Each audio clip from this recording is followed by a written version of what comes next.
Let's get into some of the biggest misconceptions or bits of headcanon that have made their way into the Ben 10 franchise. I'll be splitting this video up into two sections, so section 1, headcanon stuff, section 2, misinformation, Wikipedia stuff. I've sourced these from all over the place, so special thanks to the Ben 10 Reddit and community wiki as well as my personal Discord.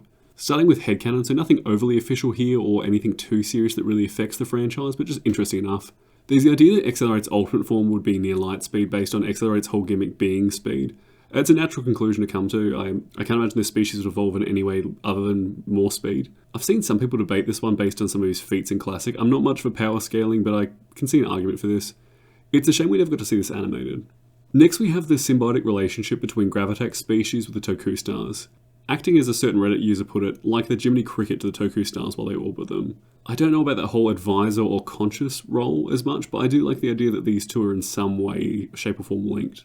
Having Toku stars being born from cosmic storms somewhere in outer space, or Gravitax species the Galileans living in orbit, spending their entire lives there, never setting a foot in their homeworld. It makes complete sense that two species that just sort of hang around in outer space would form some sort of relationship, although I've never been too clear on where Toku stars end up after being born. Next up we have a more character-driven headcanon being with Ben's ego. The idea that Ben's thirst for fame comes from some sort of lacking in his home life with his family. This one boils down to essentially Ben's parents aren't that great to him, or at least don't give him the attention he needs. We do see some communication issues in the episode Grounded, though what I find more interesting about Ben and his whole family is how his extended family plays into it with Grandpa Max and Gwen. We have Gwen constantly keeping Ben in line, especially prior to Omniverse, just constantly checking him in Classic, and then in Alien Force having a more healthy, almost sibling-like relationship. This one works really well for Ben's characterization, though I don't love what it boils down to. I think Ben's ever-changing ego is a major part of him, and despite it being a bit inconsistent, I do enjoy the character growth, even if it does get repetitive, especially in Alien Force and Ultimate Alien. Here's one I wholeheartedly get behind. The Omnitrix making Ben a prime human being like it does with other alien DNA samples. We know that Ben is the human DNA sample for the Omnitrix, so that all checks out. Albedo's human form is quite literally Ben. I'd say this is especially convincing when you look at how much of an absolute specimen he becomes in any future iteration of Ben 10,000. You could very well argue that the Omnitrix makes him the gold standard of what a human can be. The only way to have this really proven beyond all measurable doubt would be to see how someone other than Albedo would look using the Omnitrix to transform into a human. The next one is very near and dear to my heart.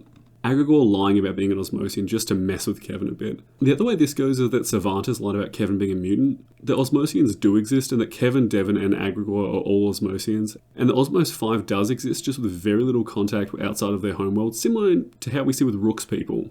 I definitely have my preferred answer for this situation, either way it makes sense. Why would you trust what either of them have to say? One that's a slightly sillier one, and one that has absolutely no merit to it, but I found it amusing. Azimuth intentionally removing Jet Ray and Fast Track before giving Ben the completed Omnitrix. Very much another headcanon explanation as to why these two don't appear in Omniverse, but I found it a really fun, highly specific grudge for Azimuth to have, and so I just wanted to include it in this video. Now let's get into some misinformation that has really made its way into the community. Let's start with one I'd never heard of, but found rather amusing. Cosmic Mum and the other Naugians. Cosmic Mum being the name given to one of the species we now know as Naugians. The wiki page for Cosmic Mum was submitted by a user who originally intended that page to be for Cosmic Mum's species, which was put down as Naugians. This name being taken from the Naugian Destructor that appears in that episode, a toy belonging to the Cosmic Mum's child. It's not known if that's the official name of the species, but it seems rather unlikely to me. I can't imagine you'd give your child something called the Human Destructor, it just sort of doesn't quite mesh for me. But now we have them known as Naugians generally in the community. Next up we have the multiple misconceptions of containment suit aliens. In response to a fan theory that Echo Echo is a being made up of living sound contained within a suit, Dwayne McDuffie responded saying his species just looks like that. Later, Derek J. White revised that answer saying that Echo Echo is in fact living sound that wears a containment suit, saying that he was told that by Dwayne McDuffie. The general consensus is now that Echo Echo is no longer thought to be within a containment suit, but I think it's a lot of fun. After this, Derek then later claimed that Feedback was also a living containment suit in a similar way to Echo Echo or NRG, NRG being undisputably a being of living energy within a containment suit, although he can hold his form without it, so I don't know. Though later on Derek went on to say he never recalled saying that. This one's not quite as exciting, but we have the misspelling of Scourge species with the Slimebiotes, either being spelled Slimebiotes or Slimebiotes. The official spelling for this one is Slimebiote, confirmed with the episode Malgax Attacks, though they have got it wrong on Cartoon Network's UK YouTube channel. The next two are pretty plain and simple, but they're my personal favourites. Starting off with the Forever Ninja. The Red Knight was titled as the Forever Knight Ninja, which was later used for an NPC in the Ben 10 Alien Force video game, and then used again in Ben 10 Ultimate Alien Cosmic Destruction, now being called the Forever Ninja. Then all the information for this character was added to the Red Knight page by a user who assumed it applied to the original Red Knight character.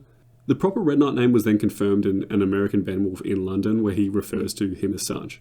And we have the one that's possibly the most discussed in the fandom, being Dr. Anamo's full name as Dr. Aloysius James Anamo, with the middle name James being added by a user and then left there for years, never mentioned in any official capacity whatsoever until Omniverse came around and canonized it. Presumably, in development, they just checked the wiki and thought nothing of it, going, cool, that's his name, it always has been. I, for one, often have a hard time keeping track of what is and isn't canon, what is a misconception I've made, or what a misconception the community has spread. I just think it's helpful to have these kind of videos out there. A special thanks to the Ink Tank for inspiring this video. I remember watching their video quite some time ago about a very similar topic, and I just want to say thank you so much for that, and thanks for watching.